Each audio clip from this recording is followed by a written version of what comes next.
Hello বন্ধুরা, সবাইকে merry Christmas এবং ইংরেজি নববর্ষের আগাম শুভেচ্ছা বার্তা জানিয়ে আজকের নতুন ভিডিওটি শুরু করছি। আগের ভিডিওতে আপনাদেরকে দেখিয়েছিলাম বেনারসের বিখ্যাত দশাশ্বমেধ ঘাটের গঙ্গা আরতি, আর আজকে আপনাদেরকে দেখাবো বেনারসের আরেকটি বিখ্যাত জায়গা বিশ্বনাথ মন্দির এবং বিশ্বনাথ মন্দির করিডোর। এখন আমরা গঙ্গার ঘাট ধরে হেঁটেই যাচ্ছি বিশ্বনাথ মন্দির করিডোরের দিকে। দশাশ্বমেধ ঘাট থেকে 5 থেকে 7 মিনিট হাঁটলেই আপনারা পৌঁছে যেতে পারবেন এই বিশ্বনাথ মন্দির করিডোরে।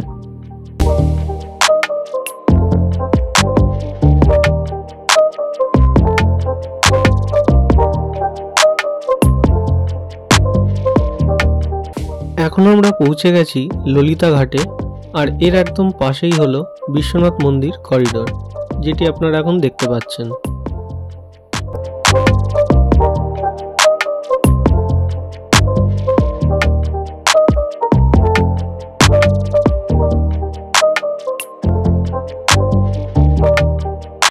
এটি হলো বিশ্বনাথ মন্দির করিডোরের মেন গেট বা মূল প্রবেশদ্বার, যেখান দিয়ে সবাইকে প্রবেশ করতে হয়।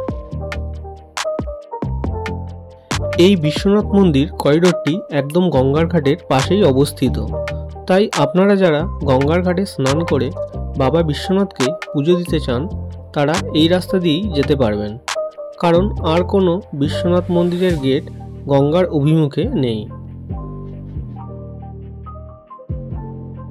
এই বিশ্বনাথ মন্দির করিডোরের একদম পাশেই আছে মণিকর্ণিকা ঘাট, যেটি হলো একটি মহাশ্মশান, এবং বলা হয় এই মহাশ্মশানের আগুন কখনোই নেভে না, মানে এই মহাশ্মশানে 24 ঘন্টায় কোনো না কোনো চিতা জ্বলতেই থাকে।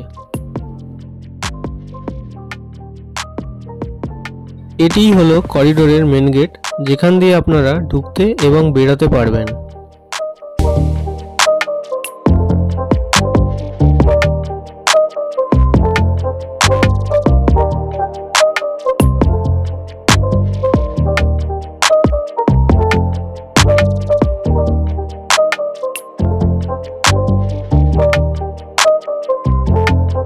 এছাড়াও এক্ষেত্রে জানিয়ে রাখি, সন্ধে বা রাতের দিকে আসলেই এই করিডোরটি বেশি উপভোগ্য, কারণ এই করিডোরটির মধ্যে যেভাবে আলোকসজ্জা দিয়ে সুসজ্জিত করা হয়েছে তা সকলের মনকে অবশ্যই কাড়বে।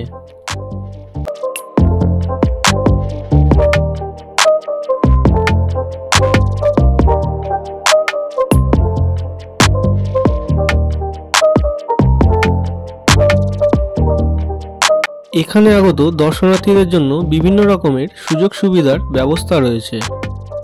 এখানে আপনারা যাতায়াতের সুবিধার জন্য এসকেলেটরের ব্যবস্থাও পেয়ে যাবেন।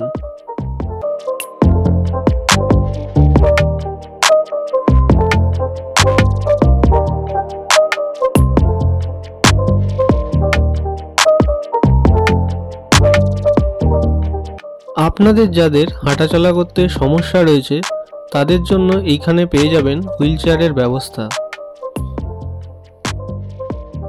এছাড়াও আপনারা যারা এই করিডোর দিয়ে প্রবেশ করে পুজো দিতে আসবেন তাদের জন্য এখানে লকারের ব্যবস্থা রয়েছে, সেখানে আপনারা আপনাদের জিনিসপত্রগুলি রাখতে পারবেন।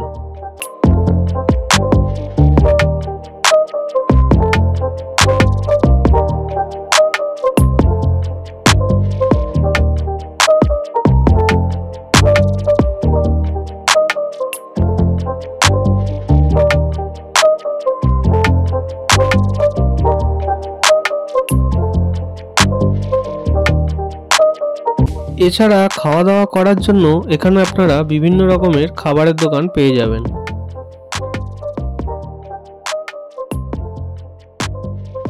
এখন আমরা এসে গেছি 1 নম্বর গেটের সামনে। এই গেট দিয়েই আপনাদের মন্দিরে প্রবেশ করতে হবে। এই গেটের পর থেকেই আপনাদেরকে আর মোবাইল বা ক্যামেরা কোনো কিছুই অ্যালাউ করা হবে না, তাই এইখান থেকেই আপনাদেরকে আমি মন্দিরটি দেখানোর চেষ্টা করছি। স্বর্ণ দ্বারা নির্মিত এই মন্দিরটি হলো বাবা বিশ্বনাথের মন্দির, যেটি আপনারা এখন দেখতে পাচ্ছেন। ভগবান শিবের যে 12টি জ্যোতির্লিঙ্গ আছে তার মধ্যে অন্যতম একটি হলো এই বাবা বিশ্বনাথের মন্দির।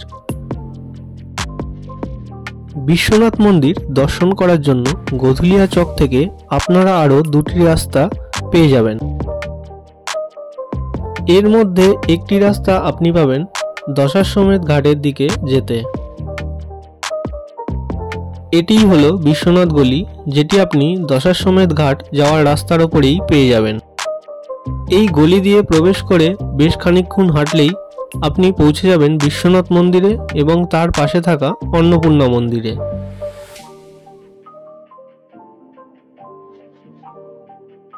এছাড়াও যারা শপিং করতে চান, শপিং করার জন্য এই গলির মধ্যে বিভিন্ন রকম জিনিসের প্রচুর দোকান আপনারা পেয়ে যাবেন। এই মন্দিরের ভেতর কোনো ধরনেরই ইলেকট্রনিক গ্যাজেট অ্যালাউ করা হয় না, মানে আপনি মোবাইল, স্মার্ট ওয়াচ বা ক্যামেরা কোনো কিছু নিয়েই প্রবেশ করতে পারবেন না। মন্দিরের আশেপাশে আপনি অনেক দোকান পেয়ে যাবেন যেখানে এই জিনিসগুলি আপনি রেখে যেতে পারবেন। এছাড়াও মন্দিরের ভেতরেও লকারের ব্যবস্থা আছে, সেখানেও আপনারা আপনাদের জিনিসপত্র রাখতে পারবেন। গোধুলিয়া চক থেকে বিশ্বনাথ মন্দিরের জন্য আরেকটি যে রাস্তা আছে সেটি যেতে হলে আপনাকে গোধুলিয়া চক থেকে যেতে হবে মণিকর্ণিকা ঘাটের দিকে যে রাস্তাটি যাচ্ছে সেই রাস্তাটি দিয়ে। গোধুলিয়া চক থেকে এই রাস্তাটি ধরে কিছুক্ষণ হাঁটলেই আপনারা পৌঁছে যাবেন বিশ্বনাথ মন্দিরের ট্রাস্ট এবং বিশ্বনাথ মন্দিরের 4 নম্বর গেটের সামনে।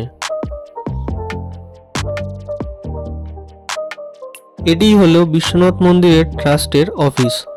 এই অফিস থেকেই আপনারা দর্শনের জন্য এবং পুজোর জন্য বুকিং করে নিতে পারবেন। পুজোর এবং দর্শনের জন্য যে খরচের লিস্ট সেটি এখানে দিয়ে দিচ্ছি, এখান থেকে আপনারা দেখে নিতে পারবেন।